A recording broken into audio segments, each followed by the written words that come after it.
बगलामुखी जय श्री महाकाल। पूजा करते समय इन 7 चीज़ों को ज़मीन पर रखने पर पुण्य की जगह लगता है पाप, साथ ही साथ पूजा का प्रतिफल भी हो जाता है क्षीण। भक्तों, अगर आप अपने जीवन में कुछ नया सीखना चाहते हो तो आप हमारे यूट्यूब चैनल माँ बगलामुखी भक्त कुरुक्षेत्र को सब्सक्राइब करना ना भूलें। मैं आचार्य प्रदीप भारद्वाज अपने यूट्यूब चैनल माँ बगलामुखी भक्त कुरुक्षेत्र में आपका हार्दिक स्वागत करता हूँ, हार्दिक अभिनंदन करता हूँ। भक्तों, आज इस एपिसोड के माध्यम से मैं आपको बताऊंगा कि पूजा करते समय आपको इन 7 चीज़ों को भूल करके भी भूमि पर नहीं रखना चाहिए, क्योंकि अगर आपने इन 7 चीज़ों को भूमि पर रख दिया और भूमि से इनका स्पर्श हो गया तो पुण्य की जगह आपको पाप लगेगा और आपका पुण्य और पूजा का प्रतिफल भी क्षीण हो जाएगा। चलिए देर ना करते हुए एपिसोड को शुरू करते हैं। पूजा करते समय कभी भी भूल करके ज़मीन पर ना रखें ये 7 चीज़ें। हिंदू धर्म में ईश्वर की पूजा में जिस दीपक के बगैर पूजा अधूरी मानी जाती है, उसे जलाने के लिए हमारे धर्मशास्त्रों में कुछ ज़रूरी नियम बताए गए हैं। दीपक को पूजा करते समय कभी भी भूल करके ज़मीन पर नहीं रखना चाहिए।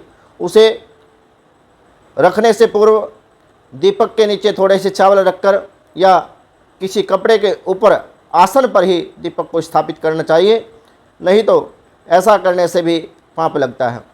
सेकंड नंबर पर सनातन धर्म में परंपरा है कि पूजा में सुपारी को बेहद ज़्यादा पवित्र और उपयोगी माना जाता है। देवताओं के मुख सिद्धि के लिए सुपारी चढ़ाई जाती है। सुपारी को कभी भी ज़मीन पर नहीं रखना चाहिए, बल्कि उसे किसी सिक्के पर रखकर ही देवताओं को अर्पित करना चाहिए। ऐसा करने से पुण्य की प्राप्ति होती है, साथ ही साथ हमें पाप भी नहीं लगता। थर्ड नंबर पर भगवान विष्णु का स्वरूप माना जाने वाला यह पवित्र पत्थर नेपाल की गंडकी नदी से मिलता है। शिवलिंग के समान पूजनीय शालिग्राम को कभी भी आप स्नान आदि कराकर साफ करते समय, पूजा करते समय भूल करके भी ज़मीन पर नहीं रखना चाहिए, बल्कि उसे किसी आसन पर स्थापित करें या कपड़ा बिछाकर उस पर रखना ही श्रेष्ठ हमारे शास्त्रों में बताया गया है।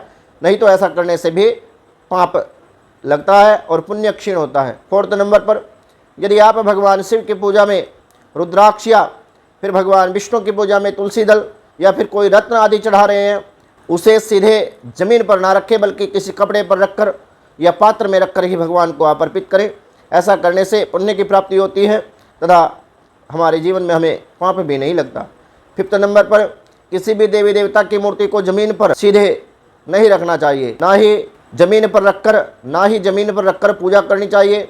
अपने आराध्य देवता को हमेशा किसी सिंहासन पर, चौकी पर कपड़ा बिछाकर आपको उसके नीचे अक्षत डालकर ही देवताओं को वहाँ आप स्थापित करें और ऐसी विधि से ही आप पूजा करें ताकि आपको पूजा का प्रतिफल और देवताओं का अनुग्रह प्राप्त हो। 6 नंबर पर जिस कलश को मंगल कलश माना गया है और पूजाओं में भगवान वरुण को अधिष्ठात्र देवता के रूप में पूजा जाता है, उसे कभी भी सीधे ज़मीन पर नहीं रखना चाहिए, बल्कि चावल रखकर या फिर किसी अन्न की ढेरी पर ही उसे स्थापित करें। सभी देवी देवता की पूजा में प्रयोग लाए जाने वाले कलश को किसी भी धान्य को बिछा करके ही उसी पर स्थापित करें। ऐसा करने से शुभ फलों की प्राप्ति होती है। सनातन परंपरा में शंख को मंगल का प्रतीक माना जाता है। शंख जो होता है वह मंगलदायक कार्यों में ही शंख का उपयोग होता है। भगवान विष्णु और माँ लक्ष्मी को अत्यधिक शंख प्रिय है। भगवान विष्णु और माँ लक्ष्मी की पूजा शंख के बिना विशेष रूप से अधूरी मानी जाती है और विशेष रूप से माँ लक्ष्मी और भगवान विष्णु की पूजा में शंख को प्रयोग में लाया जाता है। शंख को कभी भी भूल करके ज़मीन पर नहीं रखना चाहिए।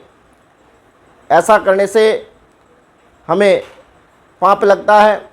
शंख को हमेशा आसन पर या स्टैंड पर ही स्थापित करें या किसी पात्र में आप रखें। 7 नंबर पर भगवान विष्णु का स्वरूप माने जाने वाला यह सबसे पवित्र पत्थर नेपाल की गंडकी नदी से मिलता है। शिवलिंग के समान पूजनीय माना जाता है। कभी भी भूल करके भी भूमि पर नहीं रखें, बल्कि कपड़े या चौकी पर ही इसको स्थापित करें। भक्तों, मेरे द्वारा दी गई जानकारी अगर आपको अच्छी लगी हो तो आप हमारे यूट्यूब चैनल माँ बगलामुखी भक्त कुरुक्षेत्र को सब्सक्राइब करना ना भूलें। वीडियो को लाइक करें, शेयर करें, चैनल को सब्सक्राइब करना ना भूलें ताकि हमारी नई वीडियो का नोटिफिकेशन आपको प्राप्त हो सके। इसी मनोकामना के साथ जय माँ बगलामुखी, श्री बगलामुखी सर्वदा सहाय।